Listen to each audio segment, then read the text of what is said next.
बिस्मिल्लाहिर्रहमानिर्रहीम। अस्सलाम वालेकुम नादरीन, आप यूट्यूब चैनल देख रहे हैं। मैं इमरान खान हूँ। पाकिस्तान के अंदर जो एक हाइब्रिड निज़ाम मुतारफ़ करवाया जा रहा है उसका एक और मरहला तय कर लिया। यानी पाकिस्तान की एस्टेब्लिशमेंट ने जो फ़ैसला किया था कि अदलिया का मुकम्मल कंट्रोल हासिल किया जाएगा, उसको अमली जामा पहनाने के लिए एक कदम और आगे बढ़ गए हैं। और सुप्रीम कोर्ट ऑफ पाकिस्तान में जो जुडिशल कमीशन का इजलास था, जिसके बारे में सबने कहा कि इसको रोका जाए, वकला तंजीमों ने कहा कि इसको रोका जाए, इवन जो सीनियर वकला हैं वो भी इसके ऊपर आवाज़ उठा रहे थे। मीडिया भी ये कह रहा था कि ये गलत होने जा रहा है। 26वीं आइनी तरमीम मुतनाज़ है और उस मुतनाज़ तरमीम के नतीजे में पाकिस्तान की तमाम हाई कोर्ट्स के अंदर मनपसंद जजेस लाए जा रहे हैं और सुप्रीम कोर्ट ऑफ पाकिस्तान में भी मनपसंद जजेस पहुंचाए गए हैं। दो सीनियर तरीन जजेस जो हैं सुप्रीम कोर्ट ऑफ पाकिस्तान के, जस्टिस मंसूर अली शाह साहब और जस्टिस मुनीब अख्तर साहब, ये दोनों चीफ जस्टिस से भी सीनियर हैं, क्योंकि चीफ जस्टिस तीसरे नंबर पे थे। 26वीं आइनी तरमीम के नतीजे में उनको लाकर चीफ जस्टिस लगा दिया गया। अब उन दोनों ने भी मना किया था कि जुडिशल कमीशन का इजलास ना बुलाया जाए, लेकिन इसके बावजूद जस्टिस याया अफरीदी ने किसी की बात नहीं सुनी और जुडिशल कमीशन का इजलास बुलाया गया। हामिद खान साहब ने तो यहाँ तक कह दिया कि चीफ जस्टिस को कोई शर्म नहीं है, ये अपने सीनियर जजों की बजाय हुकूमत और एस्टेब्लिशमेंट की बात सुन रहा है। और इस्लामाबाद हाई कोर्ट के हवाले से उन्होंने कहा कि डोगर कोर्ट बनाई जा रही है और ये जजेस ज़्यादा अरसा नहीं रह सकते, उन्हें ये लगता है। लेकिन इन जजेस को अब निकाला कैसे जाएगा, ये बड़ा सवाल पैदा हो गया ना। देखें, सिंध हाई कोर्ट में बहुत सारे जजेस पहुंचा दिए गए हैं, पेशावर हाई कोर्ट में पहुंचा दिए गए हैं, जो लाहौर हाई कोर्ट है वहाँ पे जजेस पहुंचा दिए गए हैं। इस्लामाबाद हाई कोर्ट के अंदर भी जजेस जो है वो अपॉइंट कर दिए गए हैं, पहुंचा दिए गए हैं, बाहर से ट्रांसफ़र करके भी वहाँ पर ले गए हैं जजेस को। तो ये जिस तरह से जजेस पहुँचे हैं मुख्तलिफ अदालतों में, और अब सुप्रीम कोर्ट ऑफ पाकिस्तान में भी उसी आइनी तरमीम के ज़रिए से जजेस पहुँचाए गए हैं। जो अब तक के जज पहुँचाए गए हैं उनकी मैं आपको नाम भी बता देता हूँ, थोड़ी सी तफसीलात आपके साथ शेयर कर देता हूँ। ये कमीशन की जानिब से इस्लामाबाद हाई कोर्ट के जस्टिस मियाँ गुल हसन औरंगज़ेब की सुप्रीम कोर्ट के कायम मुकाम जज के तौर पर तैनाती की मंजूरी दी गई और जस्टिस मंसूर अली शाह और जस्टिस मुनीब अख्तर ने इजलास का बाइकआउट किया।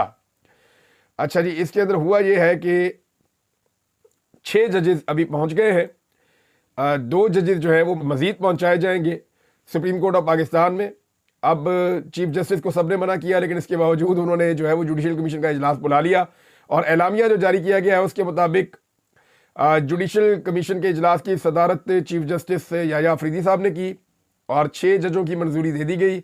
इस्लामाबाद हाई कोर्ट के जो चीफ जस्टिस हैं आमिर फारूक साहब, जिनके पाकिस्तान तहरीक इंसाफ के बड़े शिकवे हैं उनके साथ, और वो ये कहते हैं हमारे सारे केसेस में इन्होंने हमारे साथ बड़ी ज्यादती की है, तो आमिर फारूक साहब को सुप्रीम कोर्ट का जज बनाने की मंजूरी दे दी गई है।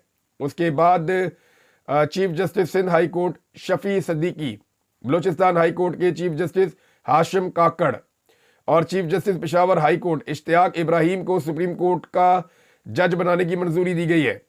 और इसके अलावा सिंध हाई कोर्ट के जज सलाहुद्दीन पंवर और हाई कोर्ट और पेशावर हाई कोर्ट के justice Shakeel Ahmed supreme court जज की उनकी भी मंजूरी दे दी गई है। अच्छा, नॉर्मली ये होता ये था कि सुप्रीम कोर्ट या हाई कोर्ट्स सामने आकर खड़ी हो जाती थी जब भी पाकिस्तान में कोई गैर आइनी या गैर कानूनी काम होता था, और जो भी चीज़ें एस्टेब्लिशमेंट की जानिब से ट्रिगर की जाती थी तो उसका रास्ता रोकने के लिए हमेशा अदालतें मुतहरिक होती थी। लेकिन इस मरतबा उल्टी गंगा बह रही है। हुआ यह है कि आसमा जहांगीर ग्रुप एक हुआ करता था जो एंटी एस्टेब्लिशमेंट ग्रुप था। तो जब तक आसमा जहांगीर जिंदा थी वो अपने ग्रुप की ताकत से कोशिश करती थी कि रास्ता रोका जाए लाकानूनियत का या गैर आइनी हथकंडों का या अदलिया की आज़ादी को ना छीना जाए। फिर ये मामला चला गया एहसन भून साहब के हाथ में, ये मामला चला गया कंप्रोमाइज्ड वकला के हाथ में, यानी आदम नज़ीर तारड़ साहब को आप देख रहे हैं, बाकी और बहुत सारे लोग हैं। तो इन लोगों ने किया ये कि ये एस्टेब्लिशमेंट के साथ जाकर मिल गए, तो एंटी एस्टेब्लिशमेंट वाला एलिमेंट तो हो गया ख़त्म। अब जब ये ख़त्म हो गया तो फिर कोई रास्ते में रुकावट थी ही नहीं। वकला जो है वो परेशान है कि ये हमारी क़यादत कर क्या रही है। अब उसके नतीजे में तमाम हाई कोर्ट्स के अंदर और सुप्रीम कोर्ट के अंदर अपनी मर्जी के जजेस पहुंचा दिए गए हैं। यानी ये फैसला किया गया था कि अदालतों को पूरी तरह कंट्रोल किया जाएगा। अब जिन जजेस के नाम आ रहे हैं उनके बारे में ये बात मशहूर है, या उन जजेस के बारे में अक्सरियत की यह राय है कि ये कंप्रोमाइज्ड जजेस हो सकते हैं और इनका एक अच्छा खासा ट्रैक रिकॉर्ड भी है और ये एस्टेब्लिशमेंट के करीब समझे जाने वाले जज हैं। यानी एस्टेब्लिशमेंट को ये बात समझ आ गई कि अदालतों में जजेस अपने होने चाहिए। यानी काफ़ी अरसे से मैं आपको कह रहा हूँ ना कि 26वीं आईनी तरमीम पे फुल कोर्ट का मुतालबा बार बार किया जाता है और ये होना चाहिए। तो मैं आपको यकीन से एक बात कहता था कि जब भी 26वीं आईनी तरमीम सुप्रीम कोर्ट ऑफ पाकिस्तान के फुल कोर्ट में जाएगी तो फैसला 26वीं आईनी तरमीम के खिलाफ आएगा और ये कहा जाएगा कि ये तरमीम आइन से मुतसादिम है, लिहाजा ये तरमीम कायम नहीं रह सकती और ये तरमीम खत्म हो जाएगी और उसके बाद आपका आईनी बेंच भी खत्म हो जाएगा, जो गलत तैनातियां हैं वो भी खत्म हो जाएंगी और बहुत सारी चीजें वापस चली जाएंगी। लेकिन अब जो जजेस पहुंचा दिए गए हैं सुप्रीम कोर्ट ऑफ पाकिस्तान में, ये खबर भी मैंने आपको कुछ अर्सा पहले दी थी कि जब ये जजेस सुप्रीम कोर्ट ऑफ पाकिस्तान में पहुंचा दिए जाएंगे तो उसके बाद बेशक फुल कोर्ट बिठा ले। अब ये 6 जजेस पहुंच गए हैं। अब जब भी जस्टिस याया अफरीदी फुल कोर्ट के अंदर ले जाएंगे 26वीं आईनी तरमीम का मामला, तो ये ऑटोमेटिकली वन गो के अंदर हुकूमत के हक में फैसला हो जाएगा और 26वीं आईनी तरमीम कायम रहेगी। अब 26वीं आईनी तरमीम को खत्म कैसे किया जा सकता है? एक तो वकला ने एहतजाज किया, पहले उस पर बात कर लेते हैं। वकला ने कॉल दी थी, एहतजाज की, तो वकला डिवाइड हो गए 2 हिस्सों में। एक वो वकला है जो बेनिफिशरी है इस पूरे सिस्टम के और दूसरे वो हैं जो एहतजाज करना चाहते हैं, जो तंग है। नौजवान वकला की बड़ी तादाद इस वक्त फ्रस्ट्रेशन का शिकार है और वो अपने पूरे इंस्टीट्यूशन को तबाह होते हुए देख रहे हैं कि अदलिया के साथ हो क्या रहा है। पूरा हुलिया अदलिया का बिगाड़ कर रख दिया है और अदलिया को कंट्रोल में दे दिया है मुंतखब नुमाइंदों के। यानी एमएनए फैसला करेंगे कि अदालत के साथ करना क्या है, किसको लेकर आना है, किसको नहीं लेकर आना। ये मामला अब चला गया है पार्लियामेंट के हाथ में कि वो जजेस को तैनात करेगी। वो लोग जिनके केसेस जजेस सुनते थे अब वही लोग जजेस को लगाएंगे। तो ये तबाही होते हुए भी नौजवान वकला देख रहे हैं और उनके अंदर एक रद्द अमल मौजूद है। अब इस बात पे आ जाए कि वकला की तहरीक कितनी कामयाब थी आज के दिन में। तो एहतजाज तो था, एक टोकन एहतजाज था। वकला पूरे पाकिस्तान से आए थे लेकिन बड़ी तादाद में नहीं थे। वकला ने जोर लगाया। ILF के वकला जो हैं वो ज़्यादा थे तादाद में, वो भरपूर काम कर रहे थे, लेकिन जो तंजीमें हैं, जो बार्स हैं, उनकी जानिब से कोई तगड़ा एहतजाज नहीं हुआ। रेड जोन के रास्ते बंद किए गए। ये पहली दफ़ा तारीख में हुआ है कि जो सुप्रीम कोर्ट की राहदारियाँ हैं उनके अंदर सादा कपड़ों में अफराद को बिठाकर जजेस तैनात किए गए हैं। यानी ऐसा पहले कभी नहीं हुआ कि जजेस की तैनाती के लिए जुडिशल कमीशन का इजलास हो रहा है और सुप्रीम कोर्ट के अंदर सादा कपड़ों में बंदे बिठाए हुए हैं जगह जगह पे राहदारियों में कि कोई मसला हो जाए तो हम यहाँ पे एक्टिविटी कर देंगे या एक्टिविटी को रोक देंगे, बंदे पकड़ लेंगे हम। तो सादा कपड़ों में मलबूस अफराद सुप्रीम कोर्ट ऑफ पाकिस्तान की राहदारियों में मौजूद थे। दूसरा, कंटेनर्स लगाकर जजेस तैनात किए गए हैं। ये भी पाकिस्तान में पहली मरतबा हुआ है। ये जमहूरी तो नहीं है ना, ये जो है वो रूल ऑफ लॉ या आईने पाकिस्तान के मुताबिक भी नहीं है। तो क्योंकि इसके ऊपर रद्द-ए-अमल आ सकता था, लिहाजा बंदोबस्त करते हुए पहले कंटेनर्स पहुंचाए गए, रास्ते बंद किए गए। कंटेनर्स लगाने के बाद फिर जजेस को तैनात किया गया। निज़ाम काफ़ी डरा हुआ है लेकिन वो अपना काम लगातार करते चले जा रहे हैं। अब क्या 26वीं आईनी तरमीम खत्म हो सकती है? क्या ये सारी चीज़ें वापस हो सकती हैं? तो जवाब है, अदालत से 26वीं आईनी तरमीम के वापस होने के इम्कानात अब तकरीबन ख़त्म हो गए हैं। अब अदालत से नहीं हो सकता। यानी अब सुप्रीम कोर्ट ऑफ पाकिस्तान में आप क्या कहेंगे कि फुल कोर्ट बिठा दें? जैसे ही फुल कोर्ट बैठेगा होगा क्या? फुल कोर्ट के बैठते ही ज़्यादा जजेस याया अफरीदी साहब के साथ इसलिए हो जाएंगे कि नए जजेस लाए गए हैं और मर्जी के जजेस लाए गए हैं, लिहाजा वहां पे तो अब इम्कान नहीं है कि 26वीं आईनी तरमीम खत्म हो जाए। तो दूसरा रास्ता क्या है? या तो फिर कोई ऐसा बेंच बने जिसके अंदर नए जजेस को शामिल ना किया जाए या उन जजेस को शामिल ना किया जाए जो इस सारे खेल के बेनिफिशरी हैं। लेकिन ऐसा बेंच बनेगा नहीं, ये मैं आपको पहले बता रहा हूं। तो होगा क्या? अब 26वीं आईनी तरमीम को खत्म कर देंगे। 2 ही तरीके रह गए। एक, या तो वकला तहरीक चले, बड़ी तगड़ी तहरीक चले जैसे पहले तहरीक चली थी, सियासी जमातें उसका साथ दें, पूरा जोर लगाएं अदलिया की आज़ादी और बहाली के लिए और फिर मजबूर करें इस निज़ाम को घुटने टेकने पर, जैसे इस निज़ाम को 2009 में घुटने टेकने पर मजबूर किया था पॉलिटिकल पार्टीज ने और वकला ने मिलकर, और उसके बाद जजेस की बहाली हुई थी और जो डोगर कोर्ट है वो खत्म हो गई थी और जितने PCO जजेस हैं वो चले गए थे। एक तो फार्मूला ये है, और ये भी होता हुआ इसलिए दिखाई नहीं दे रहा कि पहले एस्टेब्लिशमेंट का एक हिस्सा साथ खड़ा हुआ था परवेज मुशर्रफ के खिलाफ और वकला के साथ, तो इसलिए वो तहरीक बन गई थी। और दूसरी चीज़ ये है कि पहले पॉलिटिकल पार्टीज ने अंदरूने मुल्क से बैरून मुल्क से बहुत फंडिंग की थी वकला को, ठीक ठाक पैसा पहुंचाया गया था वकला को, हत्ता कि बहुत सारे ऐसे लोग जो वकील नहीं थे उन्हें भी काले कोट पहनाए गए और शामिल किया गया वकला के साथ। तो इस तरह से पहले ये पूरी एक तहरीक चलाई गई थी। क्या वकला अपनी ताकत पे पूरी एक तहरीक चला पाएंगे? ये एक ऐसा सवाल है जिसका जवाब अभी हमारे पास नहीं है, क्योंकि वकला की तंजीमें जो हैं वो तकसीम का शिकार है। हुकूमत इतना ज़्यादा नवाज रही है कि वकला की तंजीमें खड़ी नहीं हो रही, वो अपने मफादात, अपने फ़ायदे ले रहे हैं।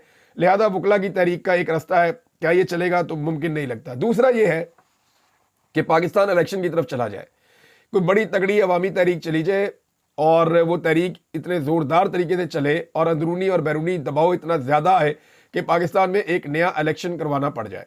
और अगर पाकिस्तान में एक नया इलेक्शन हो गया तो ये सब जानते हैं कि ये वाली जमातें तो किसी भी इलेक्शन में अगर वो फ्री एंड फेयर ना भी हुआ तो ये जीत ही नहीं सकते। देखिए ना, इससे पहले भी धांधली वाला इलेक्शन करवाया, ये हार गए थे। अब अगर दोबारा भी ये धांधली वाला इलेक्शन करवाएंगे, ये फिर भी हार जाएंगे। तो अगर पाकिस्तान तहरीक इंसाफ की हुकूमत बन जाती है, क्योंकि अब जो बाइडन इनके सर के ऊपर, पाकिस्तान की एस्टेब्लिशमेंट या हुकूमत के सर पे अब जो बाइडन नहीं बैठा हुआ जो सहूलतकारी करे, जैसे कि उसने पहले सहूलतकारी की थी, तो जो बाइडन की गैर मौजूदगी में अगर पाकिस्तान में हुकूमत तब्दील हो जाती है अगले 1 साल में, 6 माह में, या जब भी 2 साल में, जब भी, तो फिर ये 26वीं आईनी तरमीम खत्म करने की कोशिश की जा सकती है, लेकिन उसके लिए भी 2/3 अक्सरियत चाहिए। लेकिन इंटरेस्टिंग बात यह है कि पाकिस्तान में जो भी हुकूमत आएगी उसे ये 26वीं आईनी तरमीम सूट करेगी, क्योंकि 26वीं आईनी तरमीम एक ऐसी चीज है जिसके जरिए से कोई भी हुकूमत पूरे निज़ाम को कंट्रोल कर सकती है और हर हुकूमत ये चाहेगी कि इसको कंट्रोल करे। लेकिन मेरे ख्याल में बेहतर यह है कि 26वीं आईनी तरमीम को सियासी जमातें मिलकर ख़त्म करें, क्योंकि ये एस्टेब्लिशमेंट की ख्वाहिश के मुताबिक है। और जो आईनी बेंच बनाया गया है वो भी एस्टेब्लिशमेंट की इस ख्वाहिश के मुताबिक है कि जो भी आईनी मामलात हैं वो एक ऐसे बेंच के अंदर जाएं जो बेंच एस्टेब्लिशमेंट के कंट्रोल में हो। अब देखें ना, मिसाल के तौर पे चीफ जस्टिस ऑफ पाकिस्तान की एक एक्सटेंशन है, यानी उनकी मुद्दत मुलाजमत 5 साल कर दी गई है। अगर सुप्रीम कोर्ट में कोई दरखास्त चली जाती है और वो सुप्रीम कोर्ट का रेगुलर कोई बेंच सुनता है तो इम्कानात है ना, हो सकता है वो कहे जी नहीं, मुद्दत मुलाजमत 3 साल ही रहेगी। लेकिन अगर आईनी बेंच में जाएगा तो एस्टेब्लिशमेंट जैसा चाहेगी वैसा फैसला ले लेगी। तो नाज़रीन, वकला का एहतजाज, एक मैंने आपको बताया कि वहां से अभी इतनी उम्मीद पैदा नहीं हुई, लेकिन अगर वो एक तहरीक बड़ी बनाने में कामयाब हो जाते हैं तो वो एक पहलू है। नंबर 2, पाकिस्तान के अंदर कोई इनकलाब जैसी कैफियत ये आ जाए कि फैसले सड़कों पे होने हैं, क्योंकि अब रास्ता कोई रह नहीं गया। इस सिस्टम ने सारे रास्ते जो इंसाफ और कानून के थे वो बंद कर दिए। इस सिस्टम ने पार्लियामान के सारे रास्ते बंद कर दिए। इस सिस्टम ने जमहूरियत के सारे रास्ते बंद कर दिए। अब एक ही रास्ता रह गया अवाम के पास। आहिस्ता आहिस्ता इतना अवाम को दीवार के साथ लगा दिया गया जितना अवाम को दीवार के साथ लगाया था हसीना वाजिद ने। हसीना वाजिद ने भी सारे रास्ते बंद कर दिए थे। वो पुलिस को कंट्रोल कर रही थी, फौज को कंट्रोल कर रही थी, अदलिया को कंट्रोल कर रही थी, पूरे निज़ाम को उसने काबू किया हुआ था। जिसको इशारा करती थी वो दहशतगर्द कह देती थी। तो हर चीज़ को काबू करने वाली हसीना वाजिद ने जब सारे रास्ते बंद किए तो जो आखिरी रास्ता अवाम के पास बचा था वो यही था कि वो फिर इनकलाब लेकर आए और बड़ी एहतजाजी तहरीक चलाए। और उन्होंने वो तहरीक चलाई, उसके अंदर खून भी बह गया बदकिस्मती से, लेकिन बांग्लादेश की जान छूट गई हसीना वाजिद से। अब पाकिस्तान इसी तरफ जा रहा है, ये एक बड़ा सवाल है और ऐसा दिखाई देता है कि पाकिस्तान इसी तरफ जा रहा है, क्योंकि कोई और रास्ता बच नहीं रहा लोगों के पास। लोगों को अल्टीमेटली बाहर निकलना पड़ेगा, एहतजाज करना पड़ेगा और अपना हक वापस लेना पड़ेगा। और लोगों को दबाने के लिए जो हथकंडे हैं वो भी साथ साथ जारी हैं। मिसाल के तौर पे मैं आपको ये खबर पढ़ के सुनाता हूँ। पहले तो इसको आमिर मुगल साहब ने रिपोर्ट किया, उसके बाद इसको दीगर जो जर्नलिस्ट हैं उन्होंने भी रिपोर्ट किया। ये वाकया कोट अद्दू चौक सरवर शहीद का है। यहाँ पे हुआ ये है कि पुलिस के रेड के दौरान गल्ला मंडी के सदर और साबिक चेयरमैन यासिर मान ये जान की बाजी हार गए। ये पाकिस्तान तहरीक इंसाफ से इनका ताल्लुक है। इनके ऊपर भी रेड की गई कि आपने पुरअमन एहतजाज क्यों किया। अभी कल ही मैंने आपको बताया कि खातून का इंतकाल हो गया जब उनके घर के ऊपर रेड की गई, उनके बच्चों को गिरफ्तार किया गया। तो इसी तरह अभी ये एक और पाकिस्तान तहरीक इंसाफ के चेयरमैन, साबिक चेयरमैन और पाकिस्तान तहरीक इंसाफ के जो है वहाँ के गल्ला मंडी के सदर, ये गल्ला मंडी के वैसे भी सदर है और तहरीक इंसाफ के अच्छे रहनुमा और कारकुन थे, वो लोग कह रहे हैं वो जान की बाजी हार गए हैं। रेड के दौरान इनके घर और बाहर खड़ी कई गाड़ियों की तोड़फोड़ भी की गई।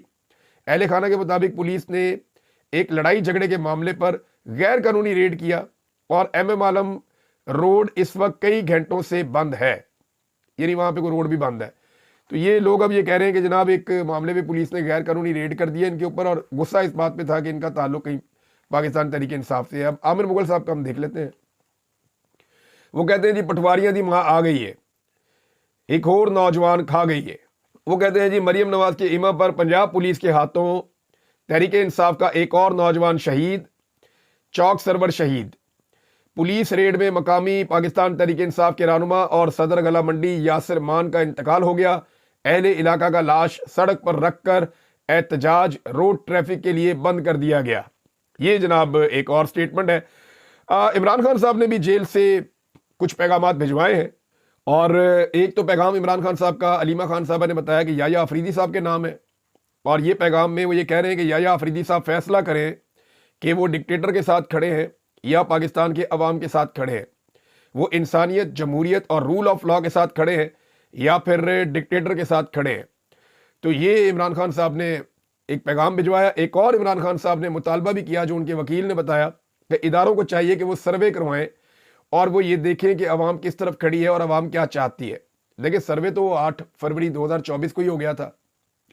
पाकिस्तान के तमाम इदारे अच्छी तरह जानते हैं कि पाकिस्तान की अवाम क्या चाहती है, लेकिन वो ये भी अच्छी तरह जानते हैं कि वो जो अवाम चाहती है उसमें उनका फ़ायदा नहीं है, उनका नफ़ा नहीं है। वो अपने ज़ाती फ़ायदे और मफाद के लिए मुल्क और अवाम की ख्वाहिश को साइड पर रख के वो कुछ कर रहे हैं जो उन्हें कभी नहीं करना चाहिए, जिसकी इजाज़त उन्हें आइन और कानून नहीं देता।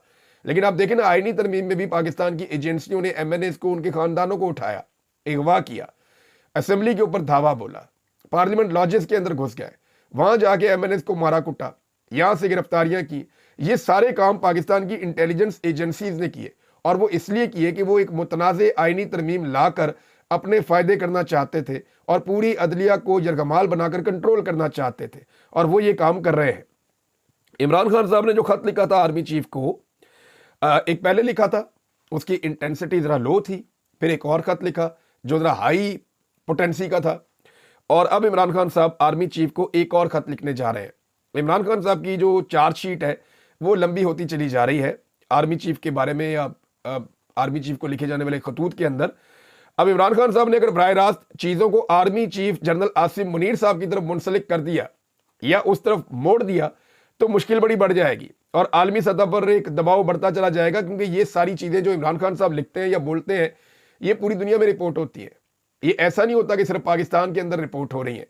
तो इमरान खान साहब एक ख़त और लिखने जा रहे हैं, और इमरान खान साहब ने पिछले अपने ख़त के अंदर ये कहा था कि आर्मी चीफ जो है वो सर्वे करवा कर देख लें। तो फिर मैंने एक सर्वे करवाया था, ये सर्वे मेरे पास मौजूद है, बल्कि मैंने इसकी रिपोर्ट भी शेयर की है सोशल मीडिया पे, और ये हमने एक्स के ऊपर सर्वे करवाया था ताकि पता चले कि इमरान खान साहब ने आर्मी चीफ को जो ख़त लिखा उसके ऊपर लोगों की राय क्या है।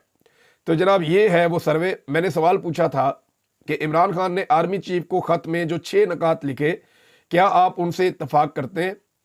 तो इसमें एक ऑप्शन था हाँ का और एक ऑप्शन था नहीं का, कि इत्तफाक करते हैं तो हाँ पे क्लिक करें, इत्तफाक नहीं करते तो नहीं के ऊपर क्लिक करें। तो इसमें 18,000 से ज़्यादा लोगों ने वोट डाले, और ये चंद घंटे का पोल था, मैंने लंबा पोल भी नहीं करवाया कि ज़्यादा लोग वोट डालें, लेकिन ये 18,000 वोट भी बहुत बड़ी तादाद में वोट है। आपको आइडिया हो जाता है कि लोग क्या चाहते हैं। तो यहाँ पे जो रिजल्ट आया वो ये है कि 95% लोग कहते हैं कि इमरान खान ने आर्मी चीफ को जो खत लिखा उसके अंदर जो 6 नकात लिखे हम उनसे इत्तफाक करते हैं। हाँ, हम उनसे इत्तफाक करते हैं। 95% लोग ये कह रहे हैं, 95%, और 5% लोग सिर्फ ये कह रहे हैं कि इमरान खान ने आर्मी चीफ को जो खत लिखा उसके अंदर जो 6 नकात थे हम उनसे इत्तफाक नहीं करते। इमरान खान साहब ने 90% का दावा किया था, लेकिन यहाँ पे पाकिस्तान के अवाम ने बताया कि नहीं, 95% लोग इमरान खान के साथ इस मामले में खड़े हैं। नाज़रीन, डोनाल्ड ट्रंप ने अमेरिका में एक कार्रवाई की है, और ये कार्रवाई अब बढ़ती जाएगी, क्योंकि अमेरिका ने अब डीप स्टेट से निकलना है। अमेरिका की जो मौजूदा हुकूमत है वो ये फैसला कर चुकी है कि डीप स्टेट से जान छुड़ानी है। ये नहीं होगा कि अमेरिका में हुकूमत वो बने या बंदे वो आए जिन्हें CIA लाना चाहे, जिन्हें FBI और ये पूरा उनके कंसोर्शियम एजेंसियों का वो लाना चाहे। पाकिस्तान में तो ये होता है ना कि ISI और मिलिट्री इंटेलिजेंस जो है वो मुदाखलत करते हैं, कोशिश करते हैं इसकी हुकूमत बने, उसकी हुकूमत बने, यहाँ पे ये कोशिश करते हैं। वहाँ पे अमेरिका में भी ऐसे ही होता था। तो अमेरिका ने तो कंट्रोल कर लिया काफ़ी हद तक। अब डोनाल्ड ट्रंप पहले अमेरिकी सदर हैं जो पहले तालीम के मामले पे पूरा एक ऑडिट करवाने जा रहे हैं और अखराजात और फंडिंग की तहकीकात करवाने जा रहे हैं, और उसके बाद इलन मस्क के ज़रिए से, क्योंकि इलन मस्क ने ये करना है, जो एक्स का मालिक भी है और स्टारलिंक का भी मालिक है, टेस्ला भी उसकी है पूरी कंपनी। तो अब इलन मस्क के बारे में डोनाल्ड ट्रंप ने यह दावा किया कि अमरीकी अफवाज के या उसकी जो अमरीकी एजेंसियां हैं उनके अखराजात और उनकी फंडिंग की भी तहकीकात करवाएंगे। और डोनाल्ड ट्रंप के मुताबिक इलन मस्क सैकड़ों अरब डॉलर्स का पर्दाफाश करने जा रहा है। ये होने जा रहा है जी अमेरिका में। अमेरिका अगर ये कर सकता है तो पाकिस्तान भी कर सकता है। और पाकिस्तान की बका भी इसी में है कि पाकिस्तान जो इजाफी अखराजात हैं उनको बंद करे और जो इजाफी एक्टिविटीज़ हैं उनको भी बंद करे। देखें ना किस तरह अदलिया पे काबू किया गया है, लेकिन ये होना नहीं है। देखिए, ये चीज़ें नेचुरल नहीं है। ये ऐसे चलेगा नहीं।